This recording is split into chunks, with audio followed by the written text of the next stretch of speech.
जय माता दी। आज शुक्रवार के दिन मैं आपको संतोषी माता की कथा सुनाने जा रही हूँ। आप सब संतोषी माता का ध्यान करें और इस व्रत कथा को सुनें। संतोषी माता की व्रत कथा। एक बुढ़िया थी, उसके 7 बेटे थे। 6 कमाने वाले थे, एक निकम्मा था। बुढ़िया माँ 6 पुत्रों की रसोई बनाती, भोजन कराती और पीछे जो कुछ बचता वे 7वें को दे देती थी। परंतु 7वां पुत्र बड़ा भोला भाला था, मन में विचार न करता। एक दिन वह अपनी बहू से बोला, देख मेरी माता का मुझ पर कितना प्रेम है।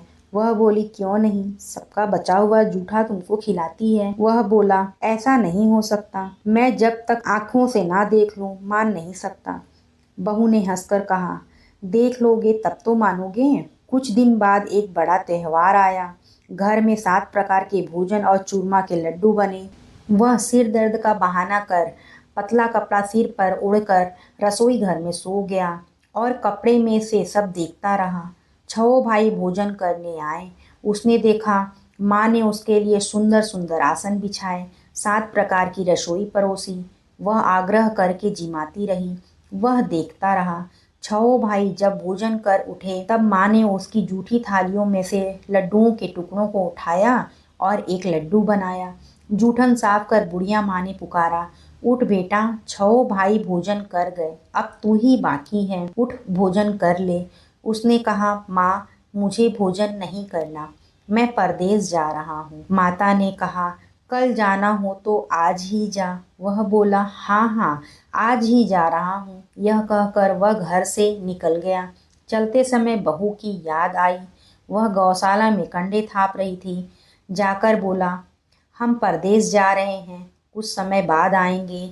तुम यहाँ संतोष से रहना और अपने धर्म का पालन करते रहना। तब उसकी पत्नी ने कहा, हाँ ठीक है, मैं यहाँ अच्छे से रहूँगी। और उसकी पत्नी ने कहा, अपनी कुछ निशानी दे दो जिससे मैं धीरज से रहूँगी और आप मेरी चिंता मत करना, मैं यहाँ ठीक से रहूँगी। तब वह बोला, मेरे पास तो कुछ भी नहीं है, यह अंगूठी है, सो ले लो और अपनी कुछ निशानी मुझे दे दो। वह बोली, मेरे पास क्या है, यह गोबर भरा हाथ है। यह कहकर उसकी पीठ पर गोबर के हाथ की थाप मार दी और वह चल दिया। चलते चलते दूर देश में पहुंचा। वहां पर एक साहूकार की दुकान थी। वहां जाकर बोला, सेठ जी मुझे नौकरी पर रख लो। साहूकार को कुछ ज़रूरत थी। साहूकार ने कहा, काम देखकर दाम मिलेंगे। साहूकार की नौकरी मिली। वह सवेरे 7 बजे से रात्रि 12 बजे तक काम करने लगा। कुछ दिन में दुकान का लेन देन, हिसाब किताब, ग्राहकों को माल बेचना, सारा काम करने लगा। साहूकार के 7-8 नौकर थे। वे सब चक्कर खाने लगे। वह बहुत होशियार बन गया। सेठ ने भी काम देखा और 3 महीने में ही उसके मुनाफे का साझीदार बना दिया। 12 वर्ष में भी वह नामी सेठ बन गया और मालिक सारा कारोबार उस पर छोड़कर बाहर चला गया। इधर बहू पर क्या बीती सो सुनो। सास ससुर उसे दुख देने लगे। सारी गृहस्थी का काम कराकर उसे लकड़ी लेने जंगल में भेजते। इस बीच घर की रोटियों के आटे में से जो भूसी निकलती उसकी रोटी बनाकर रख दी जाती और फूटे नारियल की नरेली में पानी मिलता। इस तरह दिन बीत रहे थे। एक दिन वह लकड़ी लेने जा रही थी कि रास्ते में बहुत सी स्त्रियां संतोषी माता का व्रत करती दिखाई दी। वहां वह खड़ी होकर कहने लगी, बहनों यह तुम किस देवी का व्रत करती हो और इस व्रत करने से क्या पुण्य होता है? इस व्रत करने की क्या विधि है? यदि तुम अपने इस व्रत का विधान मुझे समझाकर कहोगी तो मैं तुम्हारा बड़ा उपकार मानूंगी। तब उनमें से एक बोली, सुनो, यह संतोषी माता का व्रत है। इसके करने से निर्धनता, दरिद्रता का नाश होता है, लक्ष्मी आती है, मन की चिंताएं दूर होती है, घर में सुख होने से मन को प्रसन्नता और शांति मिलती है, निपुत्री को पुत्र मिलता है, पति बाहर गया हो तो शीघ्र आ जाता है, कुंवारी कन्या को मनपसंद वर मिलता है, राजद्वार में बहुत दिनों से मुकदमा चलता हो तो समाप्त हो जाता है, कलह क्लेश की निवृत्ति हो जाती है, सुख शांति होती है, घर में धन जमा होता है, पैसा जायदाद का लाभ होता है तथा और भी मन में जो कुछ कामना हो सब इस संतोषी माता की कृपा से पूरी हो जाती है, इसमें संदेह नहीं। वह पूछने लगी, यह व्रत कैसे किया जाए, यह भी बताओ तो बड़ी कृपा होगी।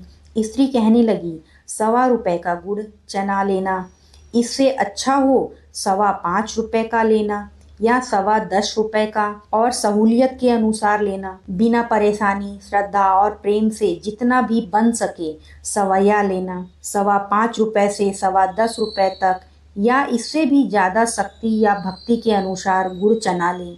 हर शुक्रवार को निरा आहार रहकर कथा कहना सुनना, इसके बीच क्रम टूटे नहीं, लगातार नियम पालन करना। सुनने वाला कोई ना मिले तो घी का दीपक जलाकर उसके आगे और जल के पात्र को रख कथा कहना। नियम ना टूटे जब तक कार्य सिद्ध ना हो, नियम पालन करना और कार्य सिद्ध हो जाने पर व्रत का उद्यापन करना। 3 मास में माता पूरा फल प्रदान करती है। यदि किसी के खोटे ग्रह हो तो भी माता 1 वर्ष में अवश्य कार्य सिद्ध कर देती है। कार्य सिद्ध होने पर ही उद्यापन करना चाहिए, बीच में नहीं। उद्यापन में 2.5 सेर आटे का खाजा तथा इसी अनुसार से खीर तथा चने का साग तैयार करना। 8 लड़कों को भोजन कराना। जहाँ तक मिले देवर, जेठ, भाई, बंधु, कुटुंब के लड़के लेना। ना मिले तो रिश्तेदारों और पड़ोसियों के लड़के बुलाना। उन्हें भोजन करा यथाशक्ति दक्षिणा दें। माता का नियम पूरा करना। उस दिन घर में कोई खटाई ना खाए। यह सुन बुढ़िया की बहू चल दी। रास्ते में लकड़ी के बोझ को बेच दिया और उन रुपयों से गुड़ चना ले माता के व्रत की तैयारी कर आगे चलने लगी और सामने मंदिर देख पूछने लगी, यह मंदिर किसका है? सब कहने लगे, यह संतोषी माता का मंदिर है। यह सुन माता के नियम कुछ जानती नहीं। मैं बहुत दुखी हूँ, हे माता जगत जननी, मेरा दुख दूर कर, मैं तेरी शरण में हूँ। माता को दया आई। एक शुक्रवार बीता कि दूसरे शुक्रवार को ही उसके पति का पत्र आया और तीसरे को उसका भेजा हुआ पैसा आ पहुंचा। यह देखकर जेठानियां मुंह सिकुड़ने लगी। इतने दिनों बाद इतना पैसा आया है, इसमें क्या बढ़ावा है? लड़के ताने देने लगे, काकी के पास अब तो पत्र आने लगे हैं, रुपया आने लगे हैं, अब तो काकी की खातिर बढ़ेगी, अब तो काकी बोलने से भी नहीं बोलेगी। बेचारी सरलता से कहती, भैया पत्र आवे, रुपया आवे तो हम सबके लिए अच्छा है। ऐसा कहकर आंखों में आंसू भरकर संतोषी माता के मंदिर में मातेश्वरी के चरणों में गिरकर रोने लगी। माँ, मैंने तुमसे पैसा नहीं मांगा था, मुझे पैसे से क्या काम है, मुझे तो अपना सुहाग से काम है। मैं तो अपने स्वामी के दर्शन और सेवा मांगती हूँ। जब माता ने प्रसन्न होकर कहा, जा बेटी, तेरा स्वामी आएगा, यह सुनकर खुशी से बावली हो घर जाकर काम करने लगी। अब संतोषी माँ विचार करने लगी, इस भोली पुत्री से तो मैंने कह तो दिया कि तेरा पति आएगा, पर कहाँ से? वह तो इसे स्वप्न में भी याद नहीं करता। उसे याद दिलाने के लिए मुझे ही जाना पड़ेगा। इस तरह माता उस बुढ़िया के बेटे के पास जा स्वप्न में प्रकट हो कहने लगी, साहूकार के बेटे, सोता है या जागता है? वह कहता है, माता सोता भी नहीं जागता भी नहीं हूँ, बीच में हूँ, कहिए क्या आज्ञा है? माँ कहने लगी, तेरा घर बार है या नहीं? माँ बोली, पुत्र, तेरी घरवाली बहुत कष्ट उठा रही है। वह बोला, हाँ माता, यह मुझे मालूम है, परंतु जाऊँ कैसे? परदेश की बात है, लेन देन का कोई हिसाब नहीं, कोई जाने का रास्ता नजर नहीं आता, कैसे चला जाऊं? माँ कहने लगी, मेरी बात मान, सवेरे नहा धोकर संतोषी माता का नाम ले, घी का दीपक जलाकर दंडवत कर दुकान पर जा बैठना। देखते देखते सारा लेन देन चुक जाएगा, जमा किया माल बिक जाएगा, सांझ होते होते धन का ढेर लग जाएगा। अब तो वह सवेरे बहुत ही जल्दी उठा, मित्र बंधुओं से कहने अपने सपने की बात कहने लगा। वे सब उसकी बात अनसुनी कर हंसी उड़ाने लगे। कहीं स्वप्न भी सच्चे होते हैं? एक बूढ़ा बोला, देख भाई, मेरी बात मान, इस तरह साच या झूठ कहने के बदले देवता ने जैसे कहा है वैसा ही करने से तेरा क्या जाता है? अब बूढ़े की बात मानकर नहा धोकर संतोषी माता को दंडवत कर घी का दीपक जला दुकान पर जा बैठा। थोड़ी देर में वह क्या देखता है कि देने वाले रुपया लाए, लेने वाले हिसाब लाए। कोठे में भरे सामानों के खरीदार नगद में सौदा करने लगे। शाम तक धन का ढेर लग गया। मन में माता का नाम ले प्रसन्न हो घर जाने के वास्ते गहना कपड़ा सामान खरीदने लगा। यहाँ के काम से निपटाकर घर को रवाना हुआ। इधर इसकी बहू बेचारी जंगल में लकड़ी जो लेने जाती थी, लौटते वक्त माताजी के मंदिर पर विश्राम करती। वह तो उसका रोज रुकने का स्थान ठहरा। दूर से धूल उड़ती देख वह माता से पूछती है, हे माता, यह धूल कैसे उड़ रही है? माँ कहती, हे पुत्री, तेरा पति आ रहा है। अब तू ऐसा कर, लकड़ियों के 3 बोझ बना। एक नदी के किनारे रख, दूसरा मंदिर पर और तीसरा सिर पर रख। तेरे पति को लकड़ी का गट्ठर देखकर मोह पैदा होगा। वह यहाँ रुकेगा, नाश्ता पानी बना खाकर माँ से मिलने जाएगा। तू लकड़ी का बोझ उठाकर जाना और बीच चौक में गट्ठर डालकर 3 आवाज़ जोर से लगाना, लो सासू जी, लकड़ियों का गट्ठा लो, भूसी की रोटी दो, नारियल के खोपड़े में पानी दो। आज कौन मेहमान आया है? माँ की बातें सुनकर वह बोली, बहुत अच्छा माताजी। यह कहकर प्रसन्न मन हो लकड़ियों के 3 गट्ठे ले आई। एक नदी के तट पर, एक माता के मंदिर पर रखा। तीसरे में भी वह मुसाफिर आ पहुंचा। सूखी लकड़ी देख उसकी इच्छा हुई कि अब यहाँ निवास करे और भोजन बना खा पीकर गांव को चले। इस प्रकार भोजन बना विश्राम ले गांव को गया। उसी समय बहू सिर पर लकड़ी का गट्ठा लिए आती है। उसने आंगन में डाल जोर से 3 आवाज़ देती है, लो सासू जी, लकड़ी का गट्ठा लो, भूसी की रोटी दो, नारियल के खोपड़े में पानी दो। आज कौन सा मेहमान आया है? यह सुनकर उसकी सास अपने दिए हुए कष्टों को भुलाने हेतु कहती है, बहू, ऐसा क्यों कहती हो? तेरा पति ही तो आया है। आ बैठ, मीठा भात खाकर कपड़े गहने पहन। इतने में आवाज़ सुनकर स्वामी बाहर आता है और अंगूठी देख व्याकुल हो जाता है।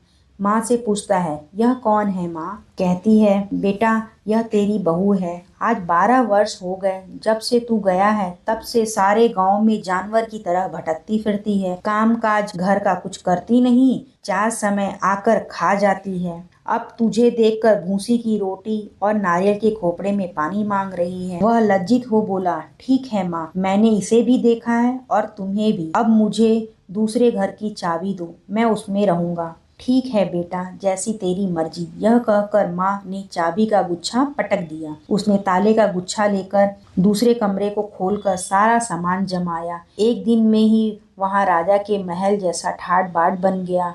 अब क्या था, वह सुख भोगने लगी। तत्पश्चात अगला शुक्रवार आया। उसने अपने पति से कहा, मुझे माता का उद्यापन करना है।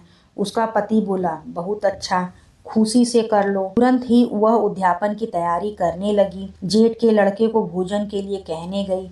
उसने मंजूर किया, परंतु पीछे से जेठानी अपने बच्चों को सिखलाती, देखो रे, भोजन के समय सब कोई खटाई मांगना, जिससे इसका उद्यापन पूरा ना हो। लड़के जिमने गए, खीर पेट भर खाई, परंतु बात याद आते ही कहने लगे, हमें कुछ खटाई खाने को दो, खीर खाना हमें भाता नहीं, देखकर अरुचि होती है। लड़के उठ खड़े हुए, बोले, पैसा लाओ। भोली बहू कुछ जानती ना थी, सो उन्हें पैसे दे दिए। लड़के उसी समय उठ करके इमली ले खाने लगे। यह देखकर बहू पर माताजी ने कोप किया। राजा के दूत उनके पति को पकड़ कर ले गए। जेठ जेठानी मनमाने खोटे वचन कहने लगे। लूट लूट कर धन इकट्ठा कर लाया था, सो राजा के दूत उसे पकड़ कर ले गए। अब सब मालूम हो जाएगा जब जेल की रोटी खाएगा। बहू से यह वचन सहन नहीं हुए। रोते रोते माताजी के मंदिर में गई और कहने लगी, माता, तुमने यह क्या किया? हंसाकर क्यों रुलाने लगी?